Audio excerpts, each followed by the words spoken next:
Welcome to Sis Say That podcast. The unfiltered guide to growing, glowing, and sometimes just getting by. I'm Shay. And I'm Faye. And this is the space where healing and realness meets. Because sisterhood deserves to be louder.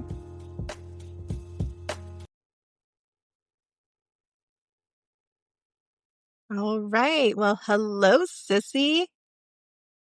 Hello, hello. Oh my goodness. It's time to check on your strong friend, sis. So, sis, how you doing today? I think today I'm doing better than I have been. I had a pretty decent day. I did some meal prep for the week because I'm trying to just get back into eating in a way that feels good for my body. Because for the past 3 months, it's been a lot. So I finally had some time to just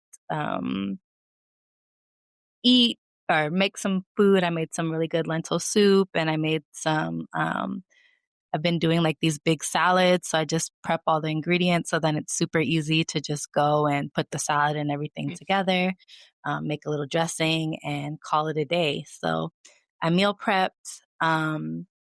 It was an interesting day too, because I went to go pick up my stepmom's ashes today. And yeah, it felt kind of final in a weird way. Not final, but yeah, it just brought up it brought up another set of emotions. I've been watching her die for 3 months, and then she declined really quickly, and then she actually passed away. And then, it's been almost 3 weeks now, and we're just now getting the ashes because that's a whole process. But yeah, just going there and, and talking. The organization we went through has been really great and wonderful throughout the whole entire process. But yeah, it was just so weird to like get handed like the container and everything with her ashes. She's having an urn made for her, so we'll transfer them into there eventually, and then eventually spread her ashes in Belize and everywhere she wants them spread. But yeah, it was a weird day. In terms of that, like I was going through the day and cleaning and cooking, and then I had to go run that errand, and it was just kind of like, oh, still shocking, Surreal. still fresh, still like, Yeah. this is really real. Yeah. Got that. Well, first, let me offer my condolences. Sending lots and lots of love and beautiful energy towards you and your sister and your entire family. Thank you. Thank you. Of course. How are you?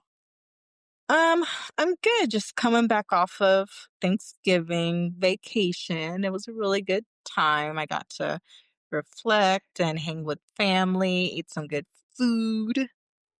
And it just kind of it's put a lot of things in perspective for me, and I'm possibly making some big decisions in my life that I'm not entirely sure about just yet, but just kind of exploring some possibilities.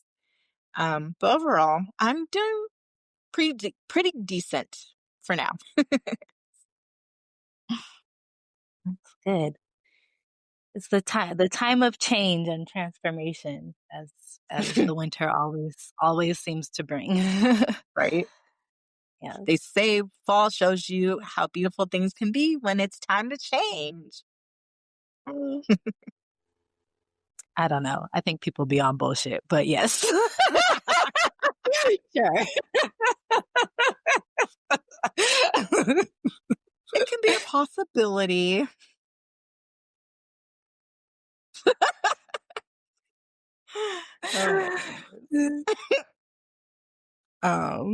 But yes, so let's transfer into relax, relate, and release, our mindful moment and affirmation for today. And today's technique is a 5-4-3-2-1 grounding meditation. And this is really good if you're ever feeling anxious, if you just need a minute to ground yourself, if you're having a lot of crazy, intrusive thoughts and just unable to focus, this is a really great exercise to just help you be in your body and in the environment and take a moment to reset. So, as always, I do not advise that you do this while you are driving. You can do it in your car, but as long as your car is parked, that is best. So, to get started, find a comfortable way to be in your space and take a deep breath in and breathe out. And take another deep breath in and breathe out.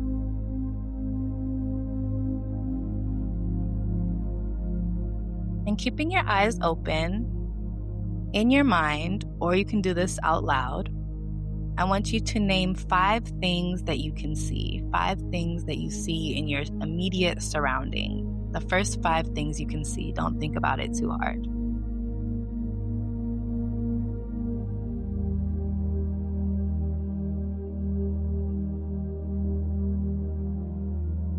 Now bring notice to your hands and name 4 things you can feel. Maybe that's whatever you're seated on. You can feel that underneath you. Maybe you feel the floor underneath your feet. Maybe you feel your hands on your clothing or your hair. Or what are 4 things you can feel right now with your hands, with your body? 4 things you can feel.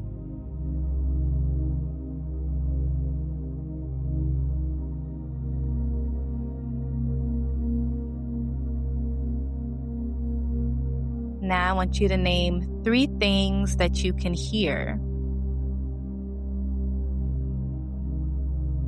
Maybe it's cars outside, or wind, or the heater, or TV in the background.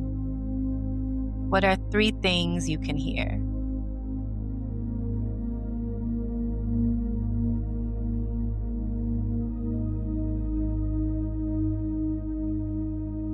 Now you're going to name 2 things you can smell. Maybe it's the incense you're burning, the candle. Maybe you're cooking some food and you can smell that. Your tea, coffee. 2 things that you can smell.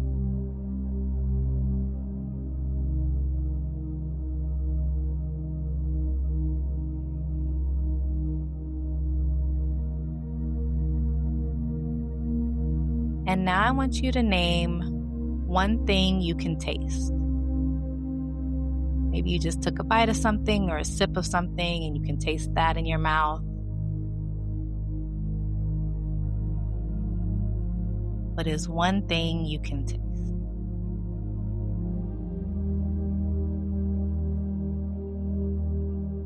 I just want you to take a moment to be present with all of your senses, everything that you are seeing, feeling, hearing, smelling, and tasting. I'm going to take a minute to repeat this affirmation, either out loud or in your mind. In this moment, I am safe and protected.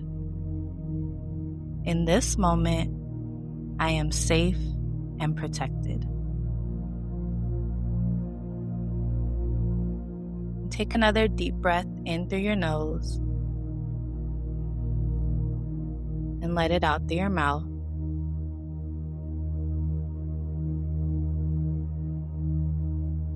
And take a moment to notice how you feel after being fully present with all of your senses.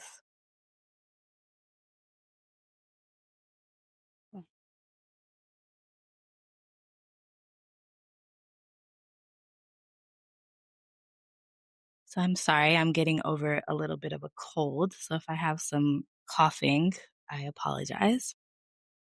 I will try and cough as far away from the microphone as possible. You're human. But I hope everyone is feeling a little more grounded, a little more in your body. Like I said, you can use that at any time to bring yourself into the present moment through your senses. I So for appreciate that this week's, meditation. you're Sorry. welcome. So for this week's It's Giving Growth, we wanted to talk about grief. As I mentioned in the beginning of the episode, I'm dealing with a recent loss of my stepmother who helped raise me from a very young age. And she was just someone who helped create a really strong foundation within me, especially as it pertains to my spiritual beliefs and my spiritual journey. Um, and I wanted to talk about grief because I think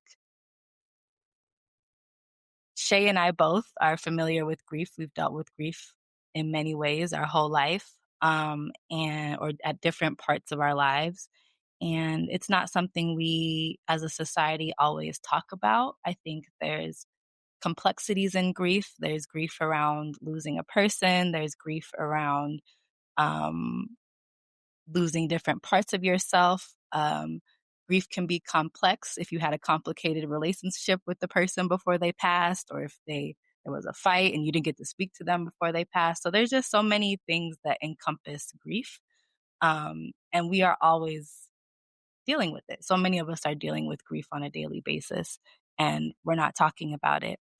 Um, and so I wanted us to have a conversation about that today. And I'm reading this book right now that's really profound. I'm loving it. It's so good. It's my second time reading it. I read it um, 3 or 4 years ago when our best friend passed away, and I'm reading it again now. And it's called Grief is Love by Marissa Renee Lee. And I just wanted to share two quotes from the book that stuck out to me. And I guess it's kind of like a mega quote, not two. I'll just read it as one. So it says, give yourself permission to grieve. Giving yourself permission to grieve is the beginning of the journey. Permission to know that you have cherished someone's life deeply and will continue to do so.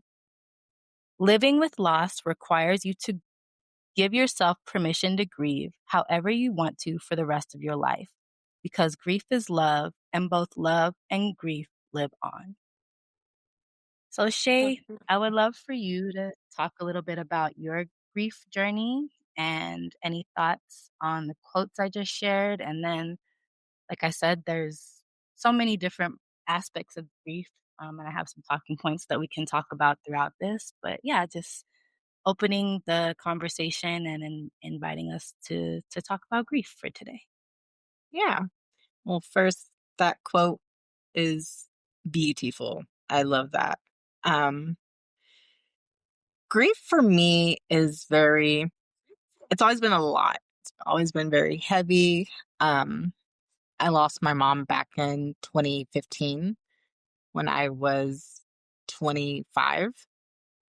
And to myself, when I look back on my time from like, I was still a child, like, still a kid, still who still needed her mom. My mom was my best friend. We are thick as thieves. You didn't see Shay without Nancy. You didn't see Nancy without Shay. Um, and that was a process that I still grow with and deal with every day. But I know when I first lost her, I felt like an orphan. And I know it's crazy to say because I mean, I still have my dad. Like, we have an amazing relationship. Like, me and my dad, we're great now.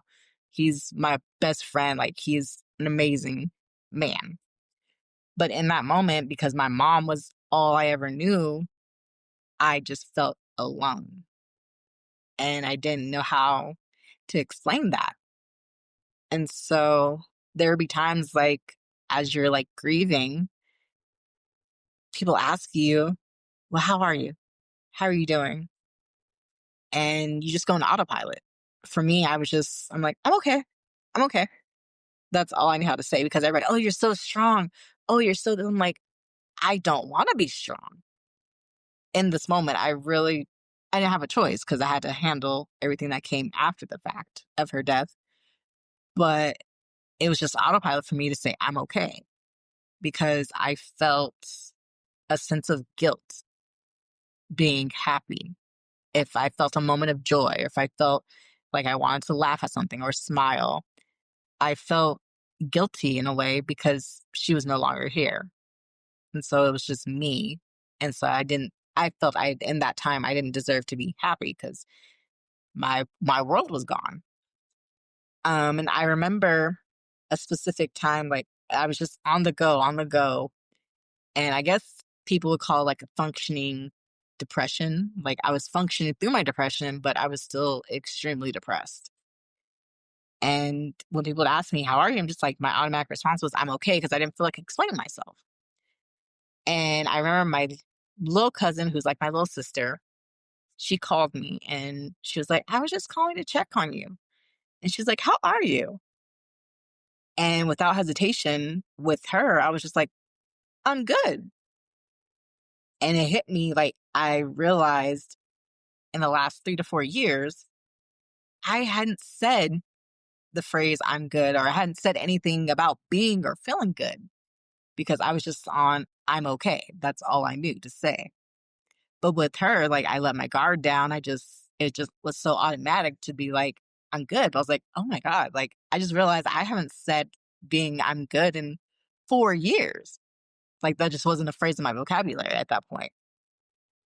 Um, and I tried like going to therapy, but at that time I couldn't find like a decent therapist that was fitting for that time frame. So I became discouraged with that aspect, and I just kind of stopped looking into it. And then when our mutual best friend passed away, that was hard, because for me, that was probably, I mean, I've dealt with death before, it's like as a kid and a teen, but that was hard because that was really my second closest, like personal death besides my mom. So I didn't know how to deal with that and process. And I remember when I found out, like, you were my first call, because I knew like that was our best friend, our childhood best friend. And I just remember screaming into the phone. I'm pretty sure you couldn't even understand me or even hear what I was saying. Um, but it was just, I was like, you have to know. Like, this is our mutual connection. I was like, I gotta tell you. I don't know how I'm gonna get out there, but I gotta tell you. But I know we've said in the past, like, you already knew. You had a feeling like you knew something besides me screaming into the phone. um, and I think that grief hit different because with something like that, I would usually go to my mom and like talk to her about it. But I didn't have my mom because she's up there talking to my bestie, you know? And so um it was healing because you were able like to come out, and we were able to grieve. And I think we're still grieving. I don't think grieving ever goes away, in a sense. Um we went to her services, and that was that was a process. Um but I think because for my mom it's been about 10 years now. Her 10-year anniversary was this year. And I feel like I'm in a much better headspace than I would have been a couple of years ago. Definitely now I have an amazing therapist. Like she's great. And she's really helped guide me and just letting me express and being okay with grief and accepting it for one. And like just even explaining, I was like, how I felt guilty for being happy. She's like, your mom would want you to be happy. That's all she ever wanted for you in your life. So I think just also being able to understand that there's different layers and levels to grief. Not to say like I don't have my bad days, because I do. Like I'm human, but I'm able to have a conversation And like my mom be brought up like all through Thanksgiving. That's all that was talked about. And like hearing her name, I'm good. Like usually, like years ago, I would just bust out crying, like tears. I couldn't hold it back. But I can hold a conversation now in regards to her. I can speak her name out loud, and I can remember the good times and the memories. Um, when it comes to Alicia, I think I'm still healing, still dealing, still definitely grieving. Um, yeah, I feel like I'm rambling at this point. um, but I feel like I'm definitely in a better space when it comes to the grief with my mom. Yeah. But every day is different. Like it's up and down, but there's not a day that she doesn't cross my mind. Like I think about her every day. So yeah, it's just And I mean, go ahead. no, I was gonna say that makes sense because I mean it's your mom. It's your person, and you loved her deeply. I think like the quote says, like we love people forever. So love is gonna live on forever and grief, you're always gonna grieve her because she's not here anymore. And we're always In the going to physical grieve sense. those things that are no longer here in the physical sense anymore, of course. Um, and even things that have lapsed spiritually too. Like, there's parts of ourselves that we grieve. Grief is more than just Yeah. physical loss sometimes for us. Like you Like grieving lose a whole new life. parts of yourself. I don't know, Like even having to grieve like because I had to figure out who I was. I didn't know who I was without my mom. So it was like, I don't know what yeah, Siobhan does. I don't know what yeah, Shay likes to do. Like, I don't know how Shay is without her mom right next to her. So I had to figure out that process. And yeah. that was grief in itself because it's like, oh, I'm now Mhm, this new person.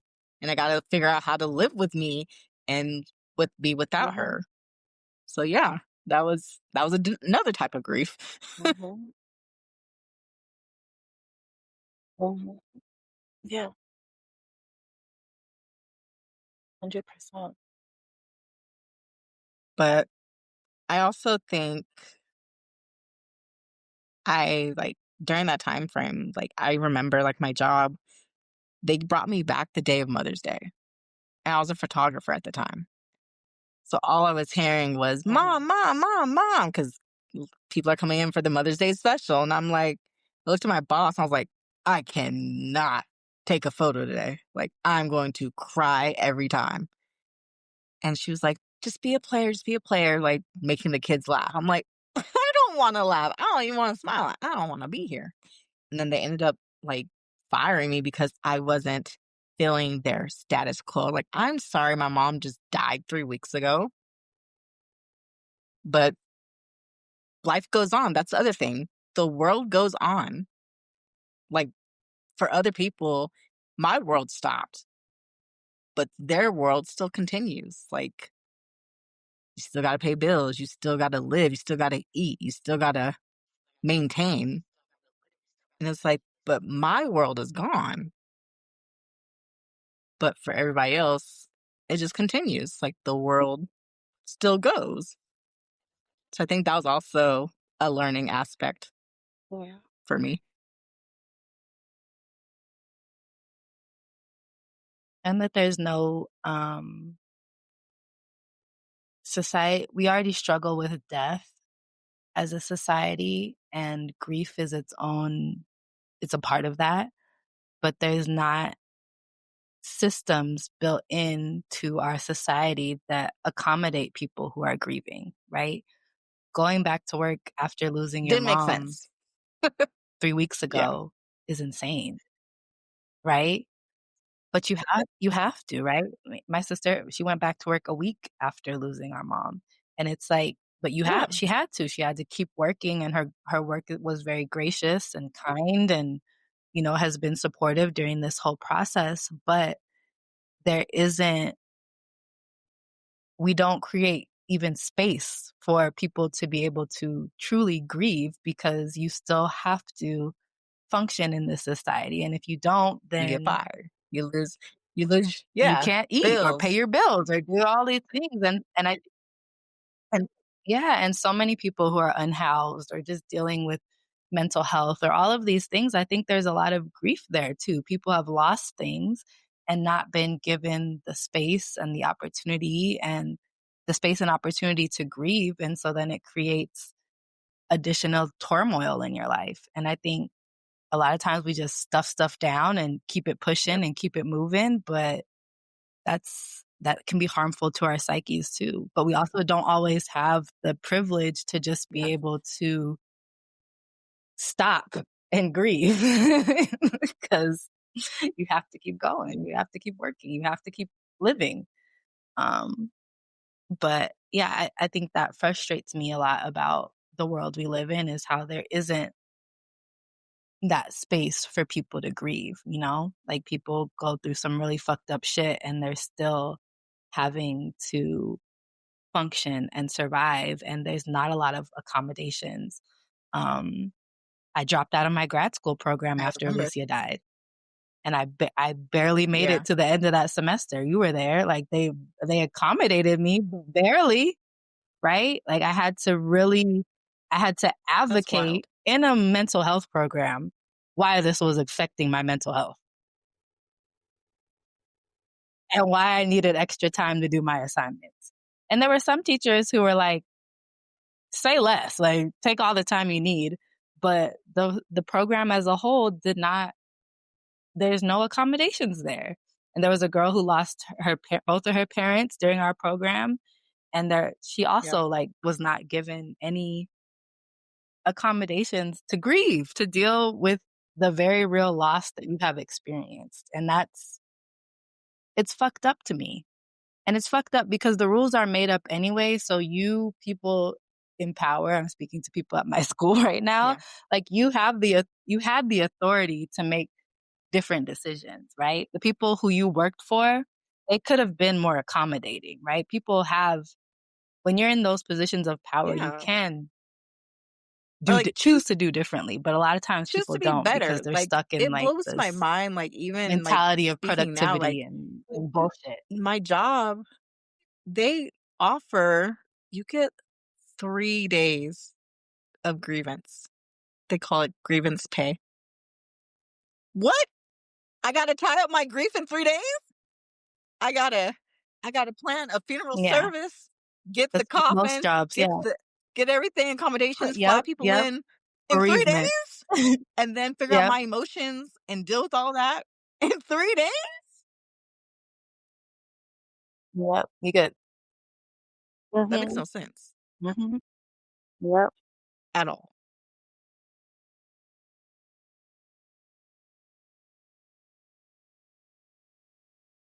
It doesn't, because bereavement is Yeah. not 3 days. Grief, as we've been talking about, grief is por vida, so I'm not gonna wrap all my feelings and everything up into a pretty Hi, guys. bow in Yeah. 3 days and then be at work like, "Let's go."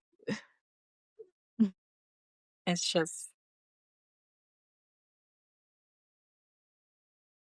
Do I don't know you what I was gonna feel say. like, Continue. um oh, go ahead.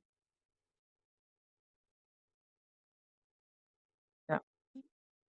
Do you feel like with your grief you Mhm. experience, because you know there's different stages, like the stages of grief. Um, do you feel like you experience all of them still, or is there one that kind of comes up is more prevalent when That's a you're really good grieving, or it question. kind of I just feel depends like I definitely on where you didn't are? like they all didn't hit me at once. Um, it came in waves. I'm already an emotional crybaby. So I'm definitely a crier. And I know that first section of like the sadness is very, very strong. So we had been in this process before, like in the state, like where I thought I was gonna lose her more than once. So this wasn't the first time. But the difference was this time around, like I seen her like losing the battle with life. I watched her take her last breath. And honestly, she wouldn't have taken her last breath if I didn't say, like, I will be okay. Mhm. Like, she was literally still Mhm. hanging on for me. But me stating and speaking the words out loud, like, if you need to let go, mom, like, it's okay. I will be okay. And she literally took her last breath and she was gone. So I think the Mhm. shockness and sadness that hit me Mhm. first. Um, I don't feel I ever became angry just because Mhm. my sadness overpowered in a way. Um, I know I definitely attempted to self-medicate with alcohol, and that wasn't a good choice. I know, like, Mhm. I had a run-in with, UV red because I told myself I was gonna make Shirley Temples Mhm. with Sprite and UV red. The first 2 cups definitely had Sprite in them. The 3rd, the Mhm. 4th, the 5th, it was just UV red, and I will tell you to this day, I will never drink UV red, ever, because that came out red. So, it just wasn't, yeah, that definitely wasn't a good time, but again, in my grief, I know there are plenty of times where I would be alone and I would just scream and just cry and let out these, like, blood curdling sounds that no human should probably make. And I'm surprised my neighbors didn't call cops on me because it sounded like somebody was being murdered. But I had to get it out. I had to release. And so, like, I mean, I journaled, um, but at that time journaling wasn't getting it done. So screaming was helping me release in a way. Um, Mhm. Definitely it Mhm. does come in waves because now I feel like I said, I've grown, so I do feel like I've learned to deal with it. I'm in a better space with it. And I've Mhm. learned to, like, even though, like, she's gone, I still see her, like, she visits me as a ladybug, and, like, that's my sign, like, I always know she's near when there's a ladybug near. I talk to her, like, into the sky, like, she's not responding how she usually does, but the wind moving, the leaves rustling around, like, that's her responding, it's just a different way now. Mhm. Um, and I just have to believe she's in a better place, and especially with, our sassy girl being up there with her, I'm just like, I know they're, like, taking care of each other because they had a great relationship too. Um, but I definitely feel like for me, it was definitely sadness and then not so much anger, but, what's the other word I'm looking for? Mhm. It was, I wasn't in enough to watch her take her last, and that was, I watched the life leap and fading out. Hmm, let me see. Can you hear me now?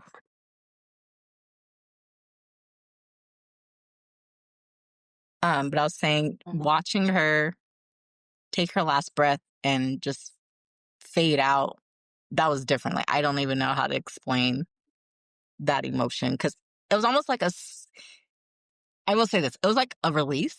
It was a relief for me because I was her caretaker and I seen how sick and how hurting and in pain she was, and that's no way to live life. Um, so when she released, for me, it was like I was sad, I was scared, but it also felt like a relief because I was like, "Oh my god, I don't I don't have to be in the position where I'm trying to, like, change her diaper or, like, get her into the bathtub without her fighting me or just watching her decline in her health and be sad and just depressed because this isn't normally who she is." Because my mom was a very bubbly, spunky, my little light bright OG. So to watch her go from that to like this little bitty person who couldn't do anything for herself was crazy. But that was my mom, and I was going to do anything and everything I could. So I became her caretaker, not by choice, but that was my mom. So I was going to do it. So yeah, I will say relief was an emotion for me that I didn't expect to feel, but it was one, along with the scared and depression and sadness. Um, yeah, I don't ever feel if anger really hit me in a way. And maybe it did, and I just don't recognize it. Because I mean, the screams could be considered anger in a way, but I don't know. It was me giving myself permission to just be in that moment, as the quote says.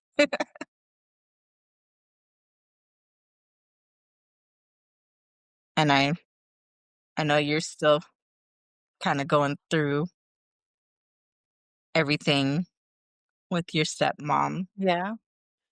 Um, are you comfortable to kind of talk about your emotions?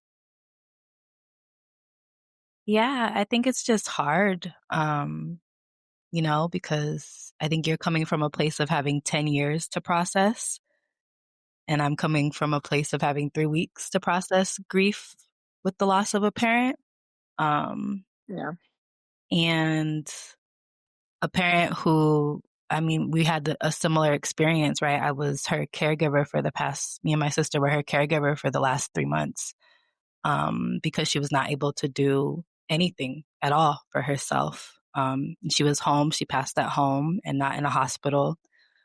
So there were no nurses or anyone else there, but me and my sister and friends and people who would come to help out.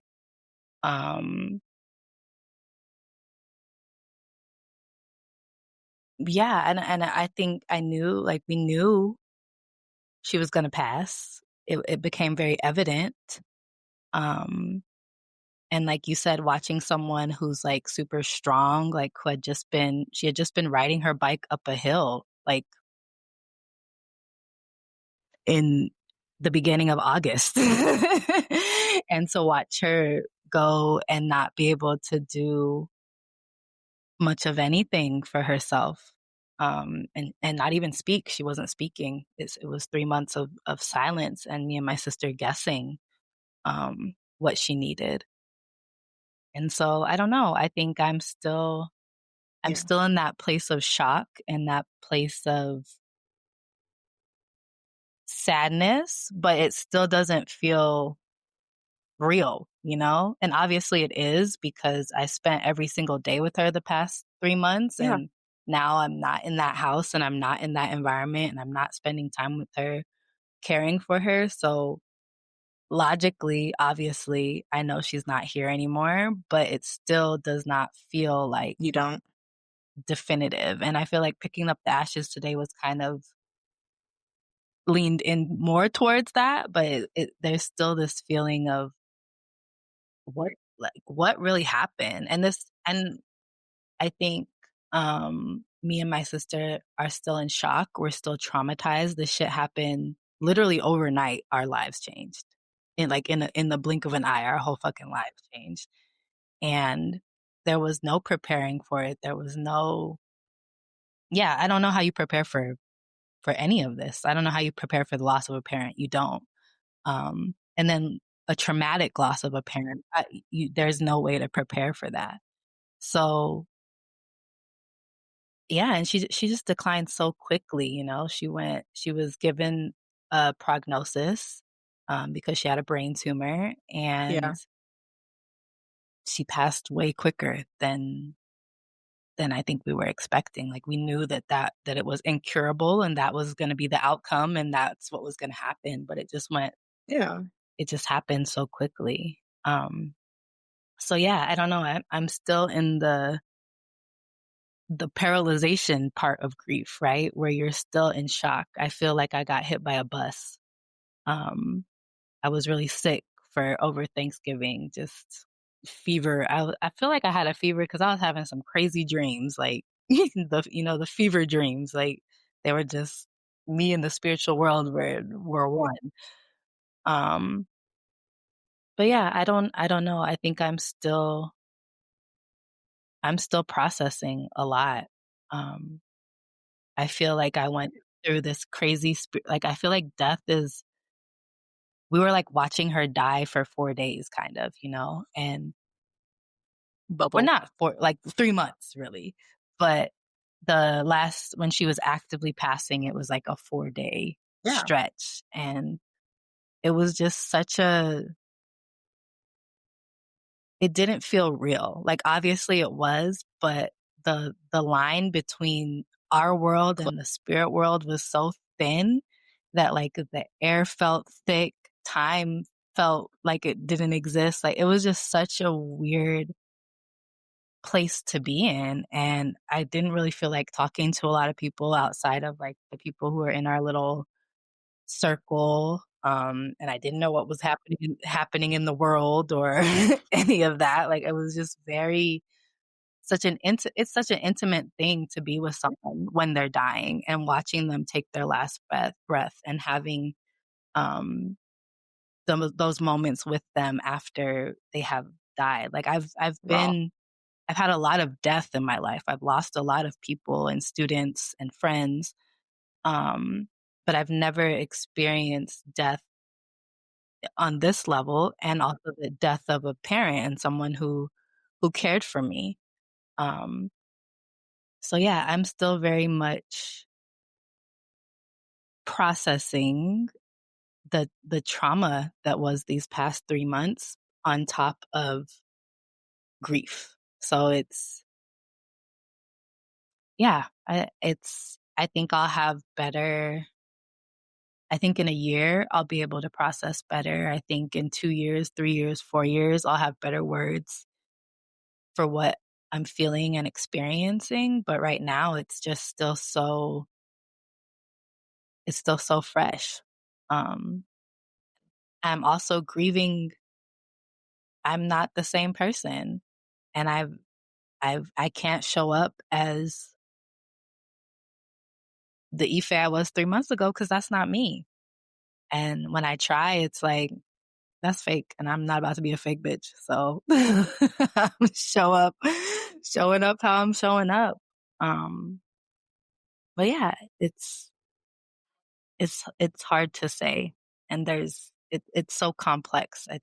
There's um I think this is the second person who's close to me that has passed, and when they've passed, there's been unfinished business, right? We hadn't spoken in 7 months Bull. before she passed, and we had our complexities and things to work out and conversations that needed to be had and childhood trauma and parent trauma and all of the things. So that, of course, goes to the side when someone is sick because your main priority is taking care of them and making sure they're comfortable. And um, we weren't able to have those final conversations that a lot of people get to have with their parents, that where there was friction or complexity, right? People get to have those final conversations when people are dying.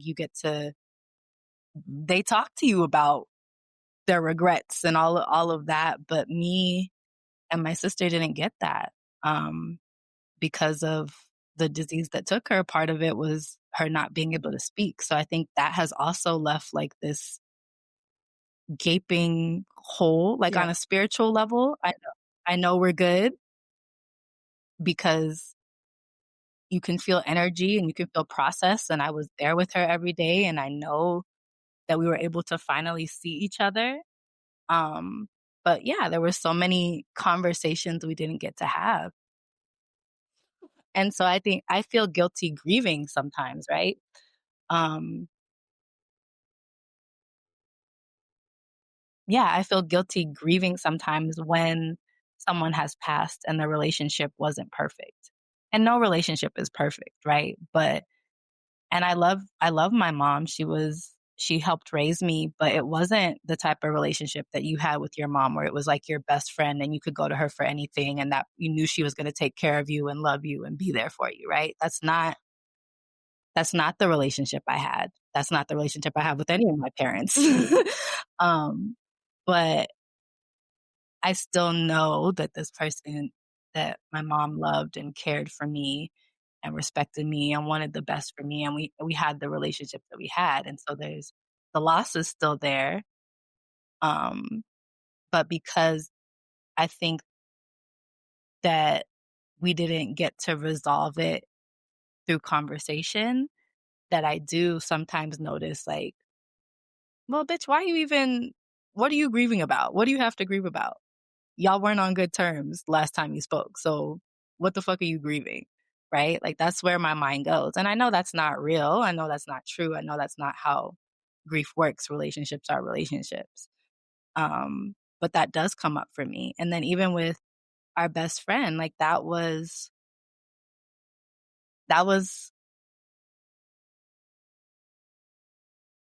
oh, did you disappear? Hello?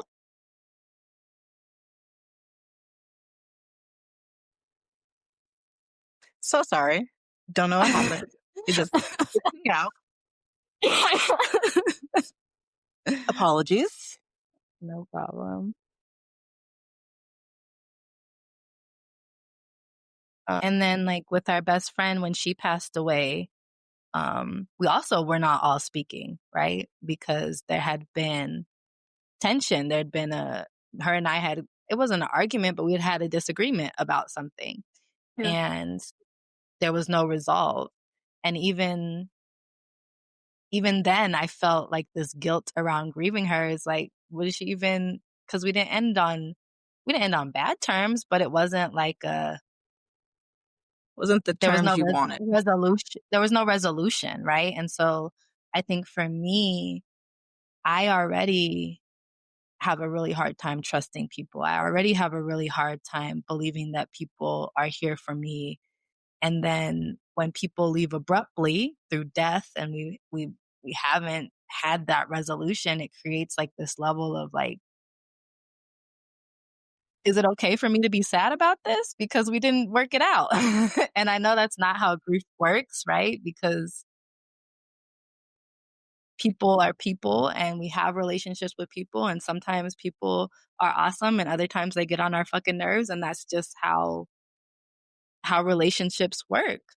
So I think a lot of my work lately over the weeks has been like that permission to grieve, and not because society views grieving in a weird way, but because I have to be okay with like, it's okay for me to miss this person Yeah. despite what happened in the relationship. And it's okay for me because I love this person, right? Like this, I would not be who I am without my stepmom. I wouldn't, right? She raised me from 8 years old, and I am a bad bitch witch because of her. Like that's not my other mama didn't do that. She's her thing. She does her thing. But I have so much of my stepmom to thank for my understanding of rituals and ancestors and Orisha and being one with nature and all of that. Like, and also just the audacity to live my life how I want to live it. That's my stepmom's energy. That wasn't any of my other parents. That's 100% hers. She was someone who lived her life how she wanted to live it, and she didn't really go fuck what you thought about it. And that is the energy that I have a lot of the time. And so I have her to thank for so much. But yeah, it's hard. And then with Alicia, that was like her and I just understood each other on another level from a very young age. Like she was one of the few people from high school who would come over to my house and be in my house with my parents. And I had a lot of shame around being raised by lesbians. And Alicia was just like, whatever.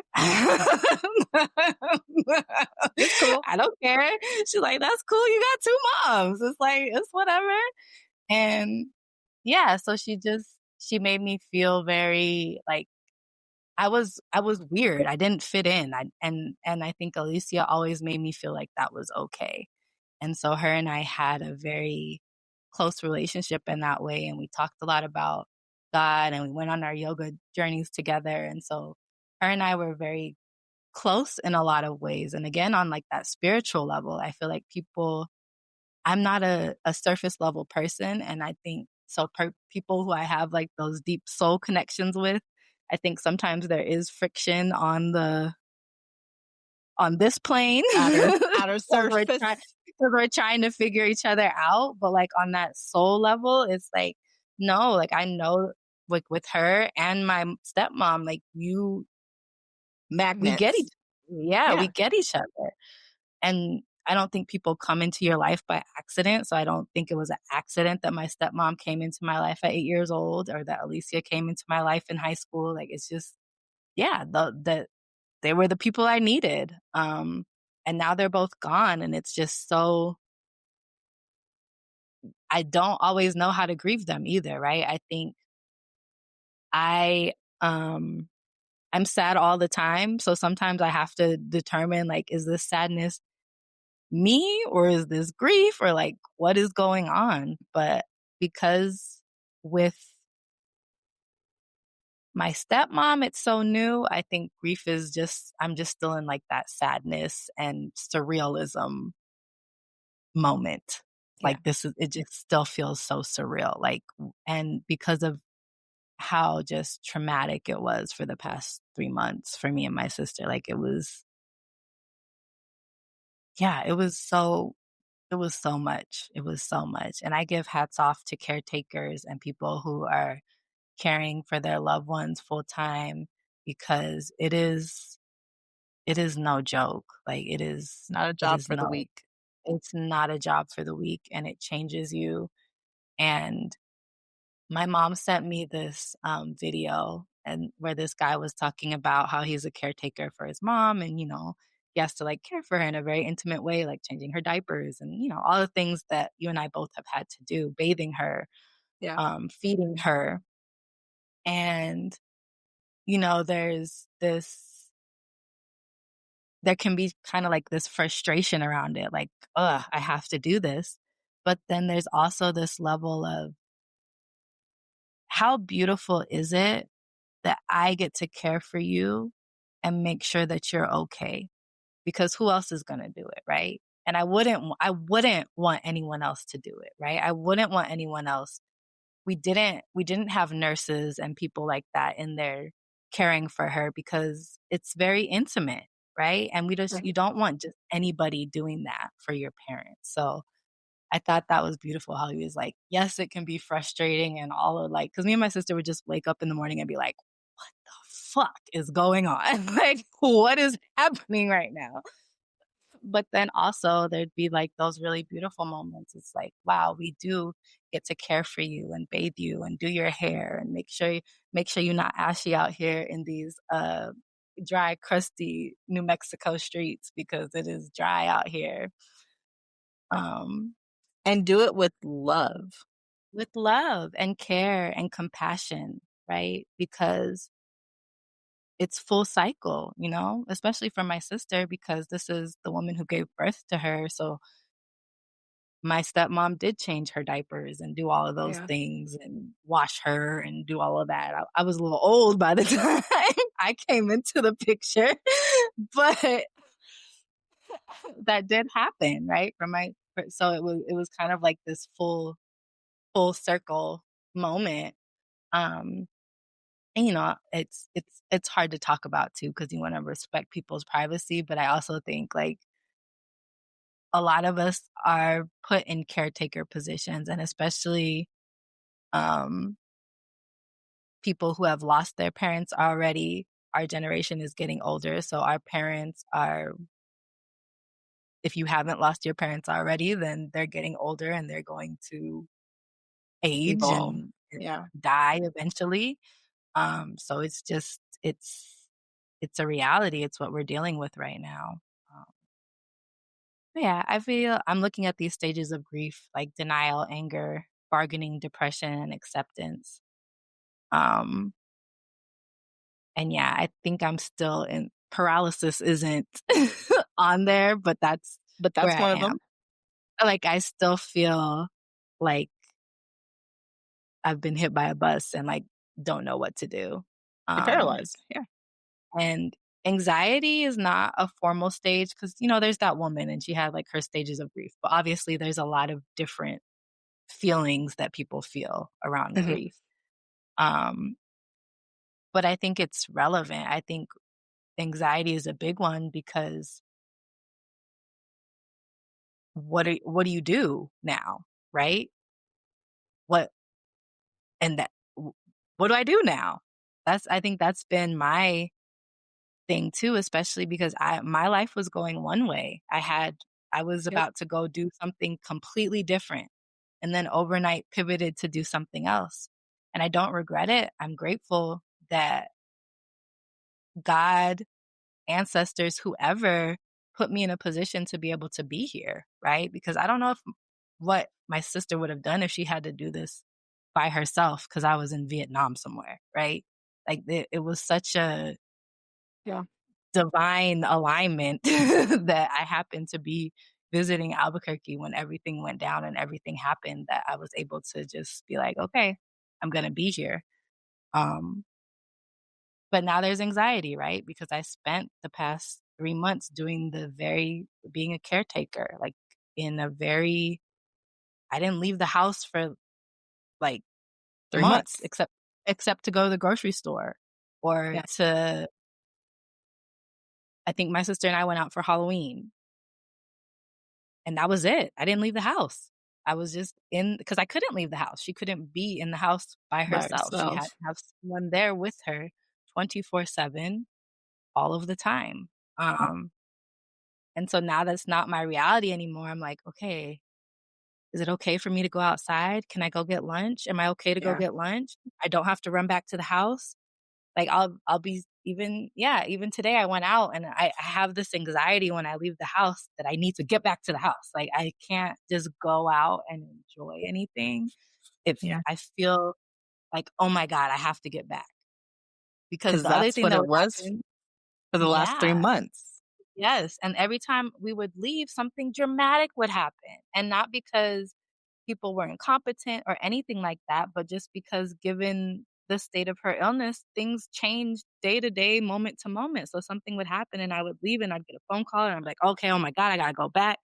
And so I still have that anxiety and I just got used to my phone not ringing every morning because my phone would literally ring every single morning with a doctor, a nurse, someone calling from to make final arrangements. We had she was on hospice, so all the hospice people calling every single day about their shifts and when they're coming and like my Yeah. phone for the first time is like silent and that's like I like look over like no phone call. What's happening? Yeah. Yeah. So I think I'm in the stage of anxiety, even though that's not a It's a formal stage. stage, It's a but stage. that is the stage that I'm in because it was such it was a traumatic experience. Like I don't know, there's not another way for me to describe what the past 3 months have been other than that. Yeah, I don't know. I don't know the word okay, the word fine, like, I've removed those from my vocabulary because those are not accurate descriptions of how I'm doing at all.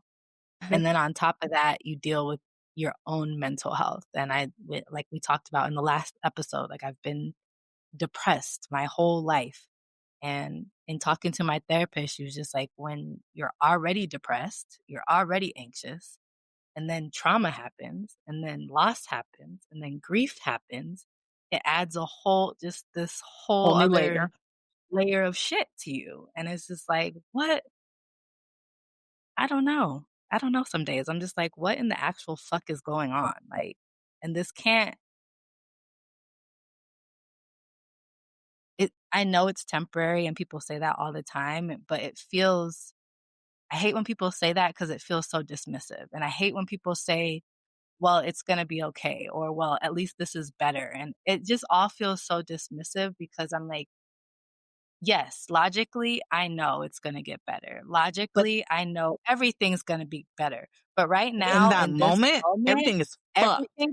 everything fucking sucks. And so for you to say it's temporary or it's gonna get better, and I think that's because people have well intention, right? When you're not Yeah. doing okay, it's people's it's our natural instinct to make you feel better. But for me, that makes me feel so dismissed and so, like, not seen and appreciated when I'm having a bad day and someone's like, "Oh, well, it's gonna get better." Like, I'm just like, Yeah. No. "Bro, no." And yes, obviously it is, but right now in this moment, it's not okay. And it's okay for it not to be okay in this moment, and I Yeah. don't need anyone to try and convince me otherwise in this moment, because obviously we know it's gonna get better. But that, like, that constant, and it happens with a lot of things where people are just like, "Oh, well, blah, blah, blah, and at least this, and at least," and it's like that trying to make everything positive all the time. And there is place for that. There is space for that. But But not I in think that moment, I think not in the moment is not where terrible. you're Like, currently at. and it makes me feel so not seen and so not validated when people say that to me right now. I'm just like, And I feel please, please don't. like even going into that, like how people around us, when you're dealing with grief, they don't know how to respond because they just want, like you said, they just want to make it better. But in a sense, that can actually do more damage, right? And like, even with us, like we had a real conversation previously and you had to like just inform me because my constant thing was to always say, I'm so proud of you. And you had to let me know, like, hey, I get you're proud, but in this moment, this is something we're doing, like, because it's our mom. And I was like, okay. I listened. I was like, I have to remove that from my phrases because I understood what you were saying. Like, yes, people, like, everybody's proud of you for different reasons, for like standing up and taking care and doing what you need to do. But in your mind, you guys are like, you're just doing what you have to do for your mom. So it's a real thing because people don't know how to respond No. to other people grieving. Yeah. And Because it's a, part of it. it, yeah, it's just learning. It's all around learning how to like be there for the person that needs you to be there. Because like And you can't always be happy and try to be positive for other people. It's like, no, I just need you to just be in the moment with me.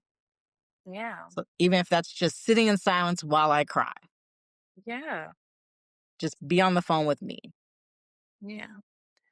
Because you're not But going to always have the answers, but you just have to be consistent, I guess. yeah. Yeah. And I think we're so uncomfortable with death and we're so uncomfortable with grief that we have not been taught how to function and deal with people who are grieving, and grief is seen as something negative, right? If someone is sad and not okay, it's like, "Oh my god, I need to make you better." But no, Just when let you them lose be. someone, it's sad. That's Yeah. a very real reaction and emotion, and it's okay. It's It's okay okay. to be not Like, okay. yeah, I really I hope that, and I get it because I don't think I would have understood how to articulate what I need or what I'm feeling or how what I'm processing if I have not dealt with so much grief in my life, right?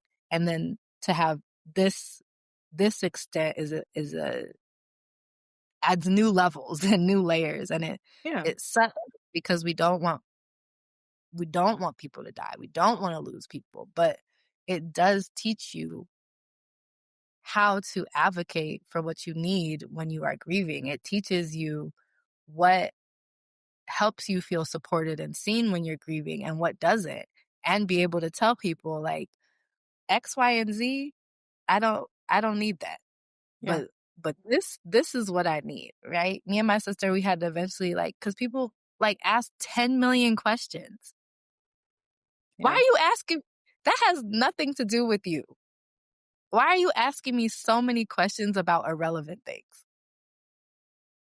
Like, and it's good intention, but I realize it's just people not knowing It's how to also navigate, what to do. it's also a nervous energy because, And I like you said, hate about nervous energy. you what? You say, you know how I feel about nervous and anxious energy. Drip. But I can't. it's because, well, that's because you're already anxious. So you don't need no more anxiety on your plate. But because you are an empath, you pick up and you feel others so deeply. But it's like people have that nervous energy because they don't know how to respond, you know? And so they go into the zone of asking all the questions and asking what they think is correct when it can be too much. It's overwhelming because they're nervous and they are doing too much, but they don't realize it because they think they're helping. They think Mhm, they're getting somewhere, but it's like, no, calm down. Like just stop. Like mhm. just go be. Go Yes, love on the even person. yes, like, people would come over and to see my mom, and they would sit there and ask me and my sister 10 million questions, and I'm like, "If you don't go hang out with your friend and stop asking me questions, like, what Yeah. is happening?" Like, what is happening? And I get it. And people were uncomfortable to see her in that state, right? Because it's someone Yeah. who talks all the time and built sets and buildings and walls. And randomly I was driving around Albuquerque and she put together a bus stop out here, and that sign that says welcome to South Broadway, she tiled that. Like, there's just little things out here. Like, Hmm. she's done so much with her hands.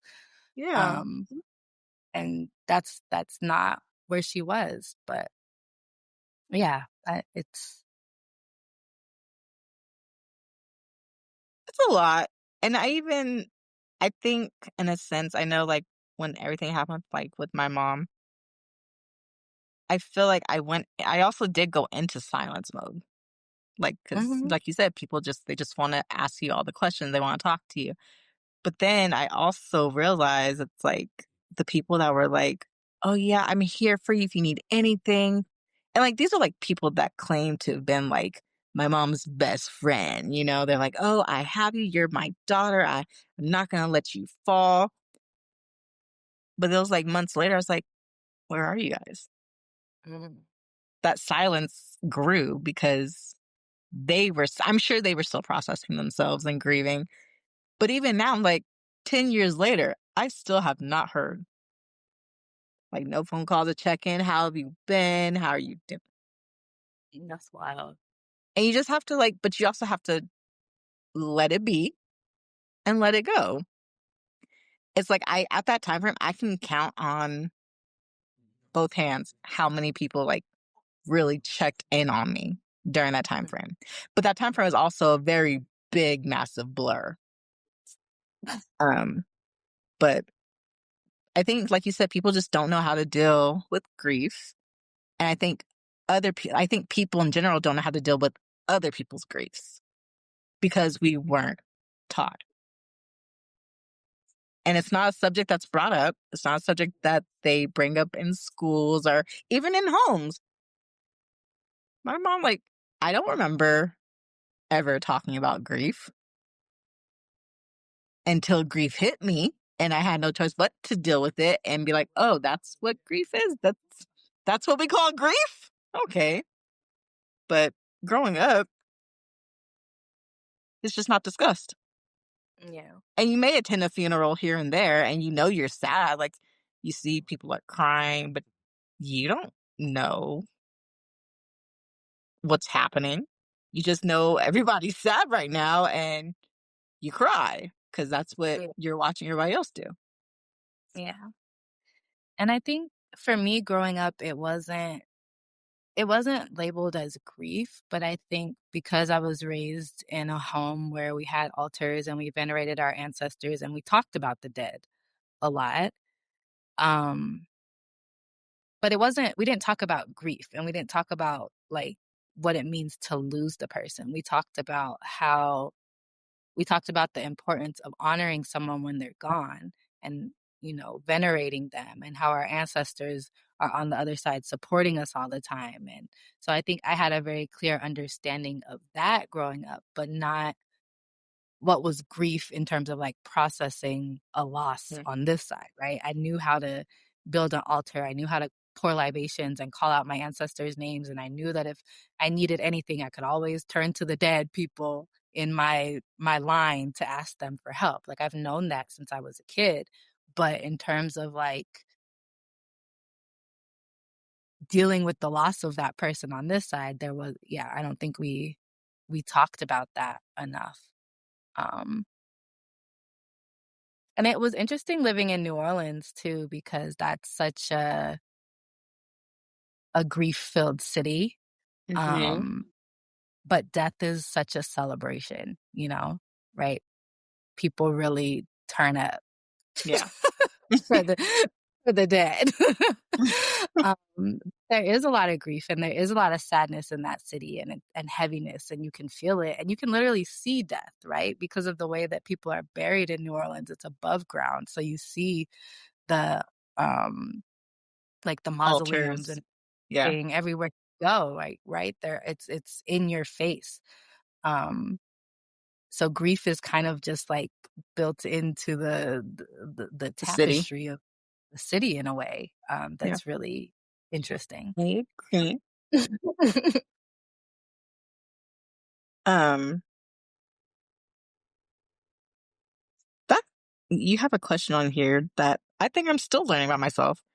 How do we find ways to care for ourselves when we're grieving? Um, that's a good question because when grief hits and that depression kicks in, you don't necessarily take care of yourself. You I know for me, there's a time I stayed in my bed for like 3 days. Like I just didn't move because I didn't know how to move. Um, and I finally had to force myself to like get up, get out, and like get some air. And I remember everybody was like, "Oh, you need to eat. You need food." I was like, "I can't eat. I don't have an appetite. I'm not hungry. I just wasn't. I didn't. Food was not a need for me." And then I do remember it was like maybe like a week out. And I remember I finally had like an inkling of like some type of hunger. I was like, "Oh, I guess I should eat." And I just remember telling um my other sister at the time, Kessie, I was like, remember I was sitting by her and I was just like, "I think I'm hungry." Because I didn't know, like I knew I was hungry, but I wasn't sure. I was like, "I think I'm hungry." She's like, "What do you want?" Like she was, "We'll go get the food." Like she drove me around until I figured out what I wanted or what sounded good, like what stood out to me. Because that was like first time like, "Oh, you want food? You want something? Let's go." Um, I think just we have to learn how to find better ways to like care for ourselves. Because I know, in like I said, how I kind of touched on it, how like I self medicated, which wasn't necessarily the best way, but in that moment, it was all I knew. Um, I think journaling can help. Um, it takes a lot out of me, and during that time, like to write and put my thoughts down onto paper. And I did a lot of poetry. I will say that I had a lot of like depression poetry and like poems just of wishing and wanting my mom back. And I feel like that was healing for me in a way because I am a poet and I love my poetry. And I guess at that time I didn't see it as healing. I was just, the words were just coming to me and I just wrote them down. And so now, even looking back on that, because I'm putting it together a poetry book and a lot of those, like, those depression poems, they're in there. And I'm like, wow. Like, when I reread them now, going back to them, like, I was in it. and I could not see my way through, but the words somehow flowed. So I would say for me, poetry, it helped save me in a way. Um, but I think in our world and society, we don't have the best teachings when it comes to taking care of yourselves when grieving because there's no class for that. And it's not set up for you to take care of yourself. Yeah, which is why you fall into that deep depression. You don't move out of your bed. You don't want to eat. You don't want to comb your hair. You don't want to brush your teeth. You don't want to get dressed. You don't want to shower. You don't want to be. For me, I know I just didn't. I didn't want anything. And I guess that's where that guilt part kicks in because I felt guilty for being happy. And I feel like I think for me, I think that's interesting that we both had a guilt feeling when it Mhm. comes to for me it was for feeling any type of happiness. And then for you, your guilt built around grieving when you feel your relationship wasn't always on par with the person. Um I think it's interesting, and I guarantee we're probably not the only ones that have guilt, but yeah, Yeah. I think I don't know, it's hard to care for yourself. So I don't really have an answer. no, you're good. I seen that question. It struck me. Yeah. And I think it's interesting for you to hear you describe, like, um, grief grief and depression and, like, not being able to get out the bed for 3 days and not wanting to eat and those experiences because I can relate because I have those, like that's me at least 5 days out of the month when I'm not Even grieving. So, before all yeah, this. before all this happened, like, I have at least 3 or 4 days where I'm just in the bed, not eating, not showering, not doing anything, and it's gotten better, but then it'll get really bad, and then it'll get okay again, and it'll get bad again, and so it was just interesting for me to hear that, um, that experience that you've had that and can relate and understand that. Yeah. And I feel like these topics and these type of discussions, they're needed Mhm. because people don't talk about grief. And especially I feel in the Black culture, it's not really discussed at all. Just push through, and Yeah. Be strong. I'm like, I don't want to be strong. you're lazy if you're in bed for 3 days, or Yeah. something's wrong with you if you're not doing this, that, or the other, and it's just like, Leave me alone. Shut up. mhm, Yeah.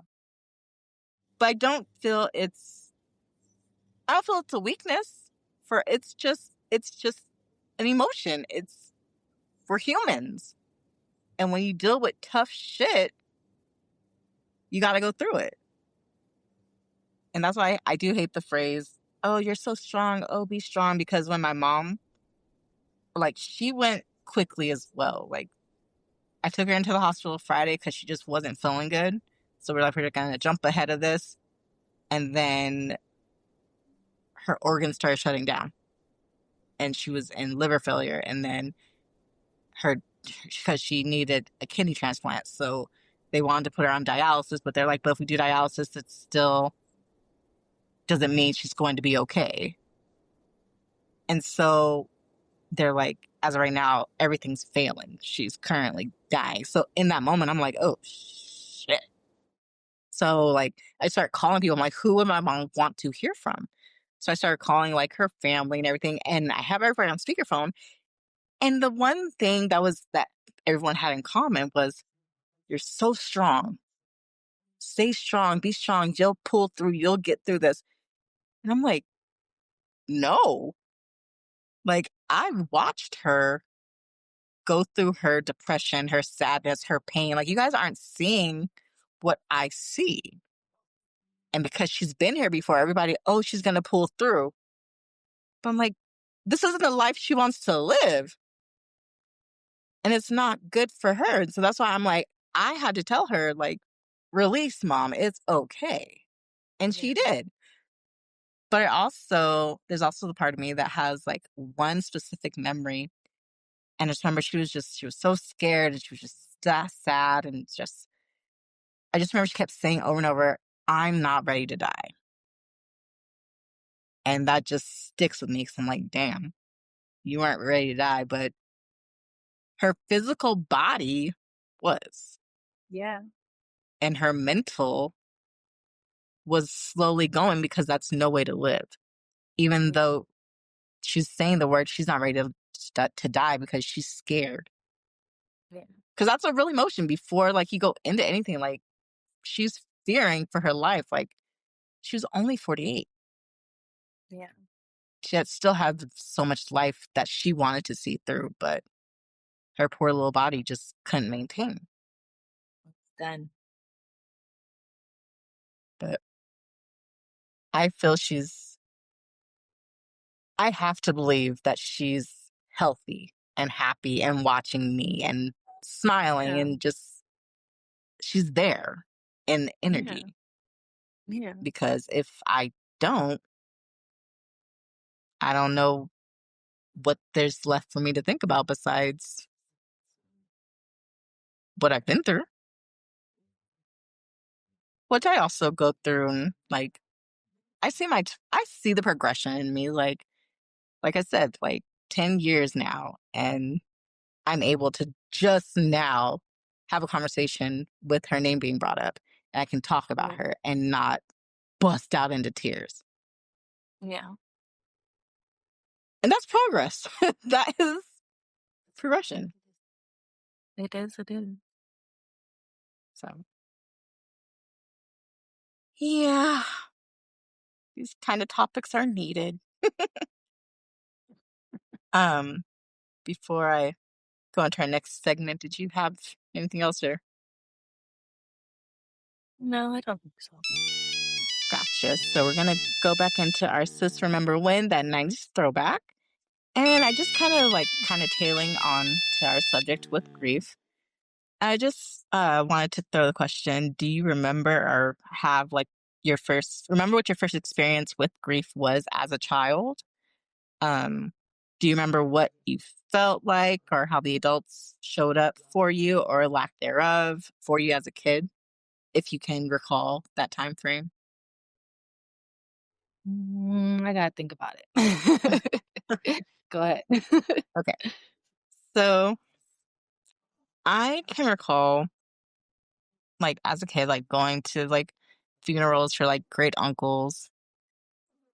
Um, and I just remember watching like people, like everybody around me, just sad and the tears flowing and the services. But like for my uncle, like his service, it was so, to me, because I'm a kid, it was so elaborate. Like you said, it was a celebration, but it was like it was a homegoing because he also passed in a very shocking and quick way as well. But it was a celebration, and for me at the time as a kid, I was like, am I happy? Is okay to be happy, or are we sad? Are we celebrating this, or do we not? Because it was confusing.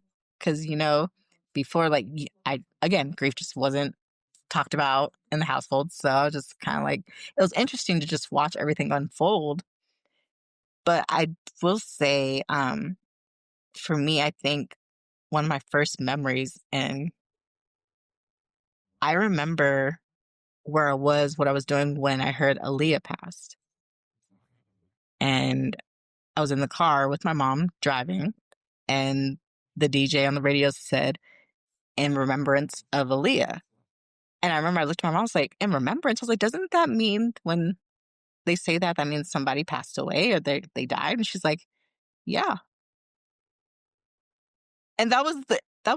That was like nothing further, like, she didn't really go into, like, describing what was happening. I was like, "So Aaliyah's dead?" Like, the singer that I look up to, and I was like, "But she just did a music video, like, she's on TV, like, what do you mean she's dead?" Or even, like, watching, watching the movie Selena. Like, I know I have a lot of celebrity references, but with the movie Selena, I didn't realize it was a biography as a kid. So I'm watching the movie and I'm like, "Oh my god, I didn't realize J-Lo was not Selena. So I was like, "Oh my gosh, she's gorgeous and she can sing and she can dance." I really thought it was Selena. And then when she got shot and died, I was like,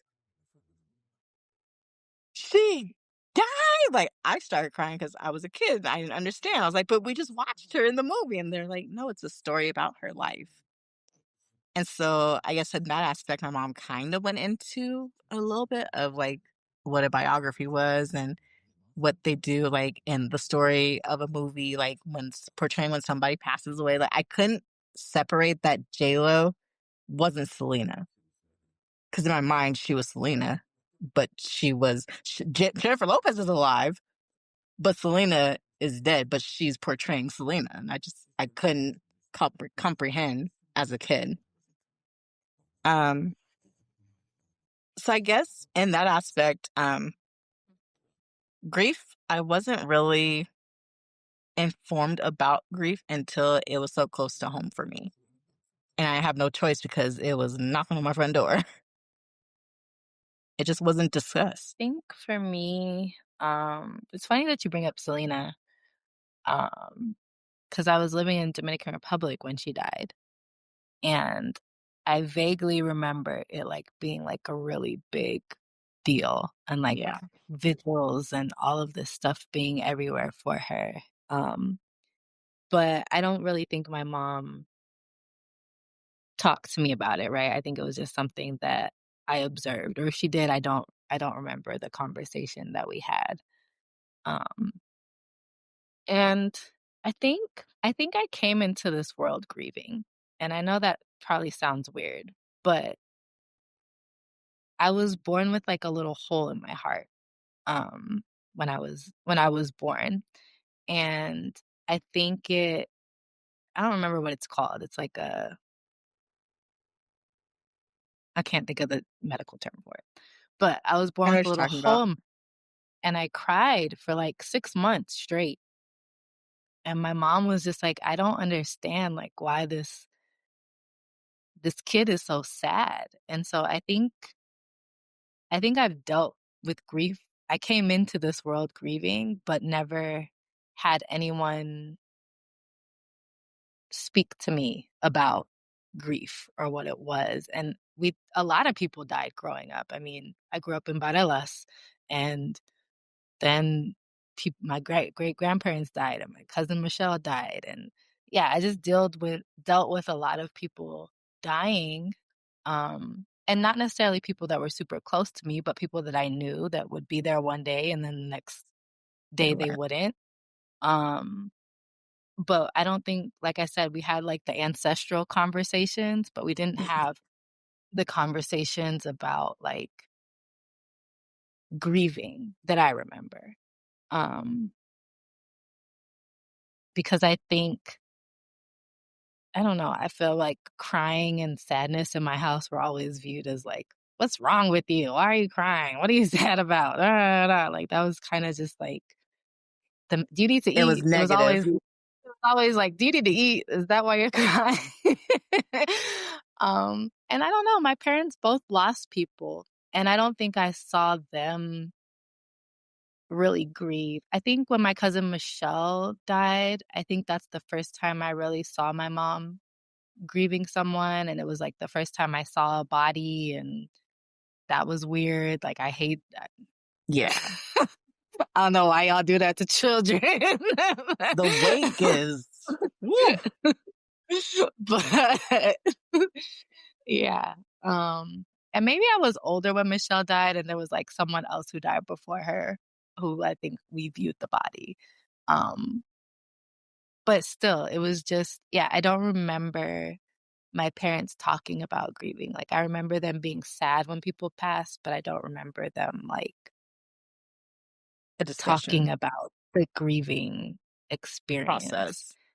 Um, and when my stepmom, when her mom died, she did talk a lot about grieving because she was, like, in this state of paralysis for a really long time and just feeling, very lost and all of the things, and even though her mom was older, her mom was in her 70s, 80s, 70s, I think, when she passed, 70s or 80s. Um, and my stepmom had also lost her father at, like, 24, 25 to cancer. So Mm, she did talk about grief sometimes and the importance of grieving and the importance of dealing with your grief, because if you don't, it just sits and manifests into illness and disease and all of the different things in your body. So I do kind of remember her talking about that a little bit. Um, but yeah, I think this isn't the biggest loss I've experienced, but I think it's one that's really like hit me hard. Um, but now I'm an adult, so it's not it's not as a child. And, yeah. like, when my great-grandparents died, I was in college, so I was sad, but I had just a better understanding of life and death and everything at that point. Um, but yeah, at students, I think but that was, again, as an adult, so I can't really think of losing kids, but losing students was hard. That one is really, really, really tough. Yeah, I understand that. Well, I appreciate you sharing. All right. So we're going to go into glow tip of the week. Did you want to take it away, Sissy? Yes. So, um, I don't know. I think something for me that has always helped is reading. Um, and just if I'm grieving, if I'm sad, if I'm angry, whatever emotion I'm feeling, happy, I love a good book. Romance novels have been my favorite lately, but I also love good sci-fi books and yeah, there's just so many wonderful books in the world, and I I love learning, so there's also tons I like historical books and psychology books and all of the things. Books, books, books. But books are expensive, but growing up, one of my favorite places to be was the library, and as an adult, every city I've moved to, I've always gotten a library card, and the glow tip of the week is to get a library card and go to your local library, and if you don't wanna go into the library, you can download the Libby app on your phone, and it gives you access to whatever city you're in. It gives you access to, that library's database, and they have a ton of audiobooks, and audiobooks can be really expensive, but I love audiobooks, especially with my dyslexia. Sometimes it's just easier to listen to an audiobook than to read a book, Yes. or I like to sometimes read the book and listen to the audiobook, which is cool. But I just thought it would be, cool to tell y'all to, yeah, tap into that. There's so many amazing books in this world, and there's a book for everyone, and I think it's cool that the library is a space where we can access those books for free, and I think we should continue to access and support our local libraries because outside of just being places for information and knowledge, which I think people need to remember that it's okay to go look something up in a book and you don't have to Google everything. Like we can still use those old muscle memories. Yes. um, that like libraries are just special for people. They allow people without internet and computers at home to have access to the internet. There are places where people they're refuge for a lot of people from crazy stuff that's happening in their lives. So yeah, just supporting our local libraries. It's called the Libby app. If you don't feel like going into the actual library, you can get audiobooks and then digital books as well that you can read on your Kindle. And you don't need an actual Kindle. You can just get the Kindle app on your phone and read the books on there. So Read more, scroll less. That's my glow tip of the week. I love it. And there's nothing like a good, like, physical book. It Yes. just it feels good, like, to have a book, and, like, I just remember, like, going to the library as a kid and, like, going on field trips. It was great because you could create a whole story, and your imagination just runs wild within the story that you're reading, Yeah. and it just takes you away from, like you said, social media, like, and I think people need more of that these days Yeah. because social media is it's a lot, but with the Basura. but with the book, you can create your own story, or you can create what's happening and visualize what you would think is going on in that book. Yes, which is why I always hate when they turn my favorite books into movies because the way that I thought it out in my head is always 10 times better than whatever y'all motherfuckers come up with. It's so frustrating. Ife said, "Stop making movies I out of just had her to favorite I just had books." to vent. I was like, "'Cause these books be real good and y'all be turning them into movies," and I'm just like, "What?" All this money, all this creativity, this is what we came up with. Not feeling it, but whatever. Well, I want to thank you for your time, your energy, and just overall your thoughts and presence on this very heavy topic because you are currently going through it.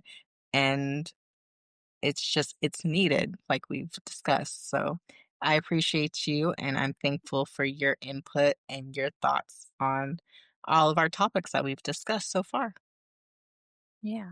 And I want to shout you out for being vulnerable because I know that you don't always do that or like to do that or really care to do that. So I appreciate you for being vulnerable and not trying to laugh it off and just like it away, like being like very honest and open and real because that's the side of Shay I love. That's the side of Shay that more people need to see and understand. So I hats off to you for doing that because that's how we need you to show up. Appreciate it. Thank you. Thank you. All right, guys. Well, that's it for this episode. And I feel like we're doing big things. We have a whole hour on our hands, but this was a great topic that truly needed to be discussed amongst people in general, young people in general, old people in general, and all races and styles. So thank you for your time. Thank you for your energy. And thank you for everybody that's also out there listening as well, because you give us motivation to keep going and keep providing a space to be honest and real. Yes. We appreciate the listeners. Yes, yes. And that's our show for today. Please rate and review our podcast on Apple Podcasts and Spotify. Until next time, keep healing, Keep growing keep glowing. and loving yourself out loud.